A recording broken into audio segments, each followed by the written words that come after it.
Junior ডাক্তাররা কাজে ফিরছেন, এবার শুধুমাত্র আংশিক কাজে নয়, পুরোপুরি তারা কাজে ফিরছেন। অর্থাৎ আউটডোর পরিষেবা থেকে শুরু করে সর্বত্র তারা তাদের পরিষেবা জারি রাখবেন বলে জানাচ্ছেন। অপরদিকে আন্দোলনও আরো কড়া হতে চলেছে। সরাসরি চলে যাব ধর্মতলা। কলেজে গিয়ে মেডিকেল কলেজে গিয়ে তোমরা কাজে যোগ দেবে। তোমরা যদি কাজে থাকো তাহলে এখানে অবস্থান মঞ্চে তারা থাকবে। একদমই তাই। তাহলে যেটা যে জায়গাটা আসছে যে আমরা যে সুনির্দিষ্ট কর্মসূচি ঘোষণা করেছি, আমরা তো 24 ঘন্টার সময় দিয়েছি। যদি আমাদেরকে মনেই করা হয় যে আমাদের যে জায়গা, আমাদের যে দাবি দেওয়া আছে, সেই দাবি দেওয়া যদি মেনে নেয় তাহলে এই জায়গা আর আসবে না। যদি মনে করে রাজ্য প্রশাসন যে আমাদের দাবি দেওয়া অযৌক্তিক, তাহলে আমরা তো আমাদের কর্মসূচির কথা ঘোষণা করেইছি। তাহলে আমাদের যে কাজ আছে সেই কাজকে ব্যতি রেখে সেই কাজ করেই আমরা এই কমন ধর্ণা মঞ্চে বসবো, কমন প্রোটেস্ট মঞ্চে বসবো এবং আমাদের যে সুপরিকল্পিত কর্মসূচি আছে সেই কর্মসূচি পালন করবো। এই যে গ্রেপ্তার হচ্ছে, সিবিআই যে গ্রেপ্তার করছে, একে একে যে বিভিন্ন গ্রেপ্তার হচ্ছে, আপনারা কি মনে করছেন এটা সঠিক পথে, না এটা ছোটখাটোদের ধরে বাকিদেরকে? একদমই তাই। যে জায়গাটা বলার সেই জায়গাটা হচ্ছে যে প্রকৃত দোষী কারা, সেই দোষীকে আইডেন্টিফাই করা এবং অ্যারেস্ট করা। এই ঘটনার মোটিভ কি, সেই মোটিভকে সামনে আনা। যদি এই মোটিভ সামনে না আসে তাহলে আমরা বলতে পারবো না এই ক্যাম্পাসে দ্বিতীয় অভয়া ঘটবে না। তাহলে এবং এই ঘটনার সাথে যারা জড়িত, সেটা এক্স প্রিন্সিপাল সন্দীপ ঘোষ হতে পারে, টালা থানার ওসি হতে পারে, আশিস পান্ডে হতে পারে, তাহলে সমস্ত জায়গাকে আমরা মনে করি যে এক্সপ্লোর করা উচিত এবং সুপ্রতিষ্ঠিত বিচার প্রতিষ্ঠা করা উচিত। ন্যায় বিচারের জায়গাতে আমরা কোনো রকমের কোনো কম্প্রোমাইজ আমরা চাই না। আমরা মনে করি যে হ্যাঁ, সিবিআই তদন্ত করছে, কিন্তু এই তদন্ত আরও দ্রুততার সাথে হওয়া উচিত।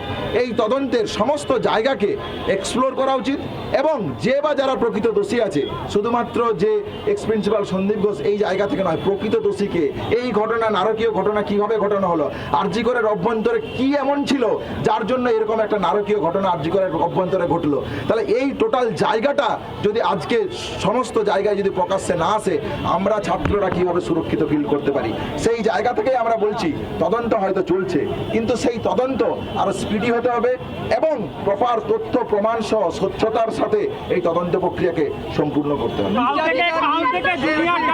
হাসপাতালে দেখতে পাওয়া যাবে? কেন পাওয়া যাবে না? তাহলে আমরা 56 দিন আন্দোলন করেছি যে সততার সাথে, যে নিষ্ঠার সাথে, তাহলে আমরা এই কর্মবিরতি যখন তুলছি আমাদের এর পরের সময় থেকে আপনারা দেখতে পাবেন। বলছি, নির্যাতিতার মা বাবার উদ্দেশ্যে কি বলবেন?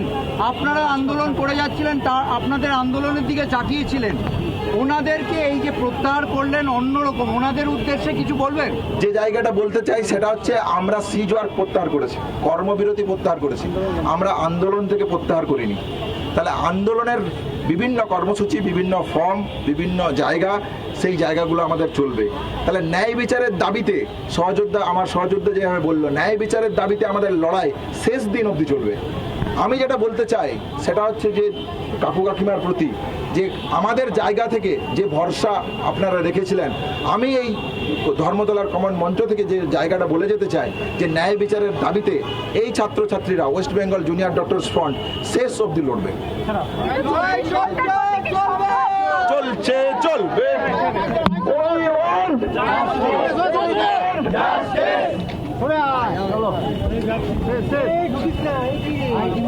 কর্মবিরতি তুলে নিলেন তারা এবং 42 দিনের মাথায় যখন তারা কর্মবিরতি তুলেছিলেন, তারপরে সাগর দত্ত মেডিকেল কলেজের ঘটনায় আবার তারা শুরু করেন কর্মবিরতি। কারণ সাগর দত্ত মেডিকেল কলেজের এই ঘটনা, অর্থাৎ ডাক্তারদের মারধর, নার্সদের মারধরের ঘটনা অভিযোগ উঠে আসে।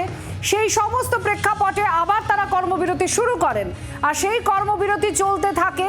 তারপর আজ তারা বললেন যে তাদের যে আংশিক কর্মবিরতিতে তারা তুলে নিয়েছিলেন, অর্থাৎ জুনিয়র ডাক্তাররা যখন কর্মবিরতি তুললেন দীর্ঘ আন্দোলনের পর, তখন জরুরি বিভাগে তারা পরিষেবা দিচ্ছিলেন, বাকি বিভাগগুলোতে তারা পরিষেবা দিচ্ছিলেন না। এবার যখন তারা কর্মবিরতি তুলছেন তখন সব বিভাগেই তারা পরিষেবা দেবেন। এই মুহূর্তে জুনিয়র ডাক্তারদের তরফ থেকেই সেটা ঘোষণা করা হলো যে তারা তাদের কর্মবিরতি প্রত্যাহার করে নিচ্ছেন।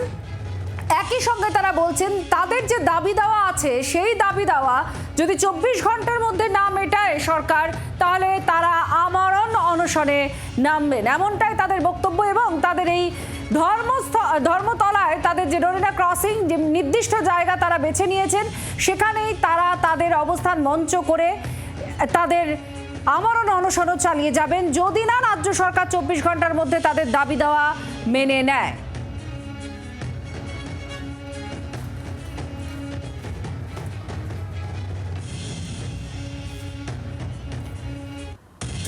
সুপ্রিম কোর্টের শুনানির দিকেও তারা তাকিয়েছিলেন, আর তারপরেই তাদের সিদ্ধান্ত তারা পরিবর্তন করেন, এমনটাই তাদের বক্তব্য, অর্থাৎ জুনিয়র ডাক্তারদের বক্তব্য। জুনিয়র ডাক্তাররা যেটা বলছেন যে রাজ্য সরকার 26% কাজ হয়েছে এমনটা আদালতে দাবি করে, কিন্তু জুনিয়র ডাক্তাররা বলছেন 6% কাজ হয়নি। এই বিষয় নিয়ে ঠিক কি বলছেন জুনিয়র ডাক্তাররা আপনাদের শোনাবো। সুপ্রিম কোর্টে রাজ্য সরকারের আইনজীবী তারা বলছেন যে 26% নাকি কাজ হয়েছে, সিসিটিভি বসানো, বাথরুম তৈরি করা, রেস্টরুম তৈরি করা।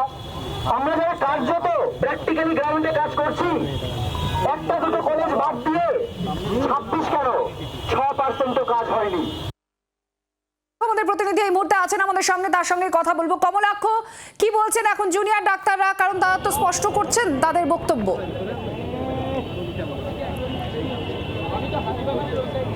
একেবারেই দাবি দেওয়া মেটেনি। 26% কাজ হওয়ার কথা ঘোষণা করেছে রাজ্য সরকার, যার মধ্যে 6% কাজও কিন্তু সম্পূর্ণ হয়নি, এমনটাই দাবি আন্দোলনরত জুনিয়র চিকিৎসকদের। এবং তারা কর্মবিরতি, পূর্ণ কর্মবিরতির যে ডাক দিয়েছিলেন, সেই পূর্ণ কর্মবিরতি রোগী স্বার্থে তারা তুলে নিচ্ছেন বটেই, কিন্তু আন্দোলন লাগাতার চলবে। আন্দোলন অভয়ার বিচারের দাবিতে যে আন্দোলনে তারা সামিল হয়েছিলেন, আন্দোলন বিভিন্ন ফর্মে বিভিন্ন রকমভাবে হবে, পুজোর মধ্যেও হবে, সে কথা স্পষ্ট করে তারা ঘোষণা করেছেন। কিভাবে আন্দোলন হবে, আজকে রীতিমতো একটি ঘড়ি নিয়ে এসে রাত 8:30 থেকে এই ডরিনা ক্রসিংয়ে অবস্থান শুরু করছেন জুনিয়র চিকিৎসকরা। লাগাতার সেই অবস্থান চলবে এবং 24 ঘন্টার সময়সীমা, 24 ঘন্টার আলটিমেটাম তারা দিয়েছেন। সেই 24 ঘন্টার মধ্যে দাবি দেওয়ার ক্ষেত্রে সদর্থক ভূমিকা রাজ্য সরকারের না দেখা গেলে তারা কিন্তু আমরণ অনশনের হুঁশিয়ারি কিন্তু জুনিয়র ডাক্তাররা দিয়েছেন। সুতরাং বুঝতেই পারছো, এই মুহূর্তে ছবি তোমাকে দেখাবো, ডরিনা ক্রসিংয়ে রীতিমতো পলিথিন পেতে বৃষ্টির মধ্যে বসে রয়েছেন জুনিয়র চিকিৎসকরা এবং তাদের বক্তব্য আন্দোলন আরও জোরালো হবে। কর্মবিরতি তারা তুলছেন রোগীদের স্বার্থে, আগামী কাল থেকে তারা কাজে যোগ দেবেন বটে, কিন্তু তার পাশাপাশি অন্য ফর্মে এই আন্দোলন কিন্তু লাগাতার চলবে। একেবারে আমরা এইদিকেই নজর রাখছি। আমাদের প্রতিনিধি কমলাক্ষ সরাসরি আমাদের সঙ্গে ছিলেন ধর্মতলা চত্বর থেকে।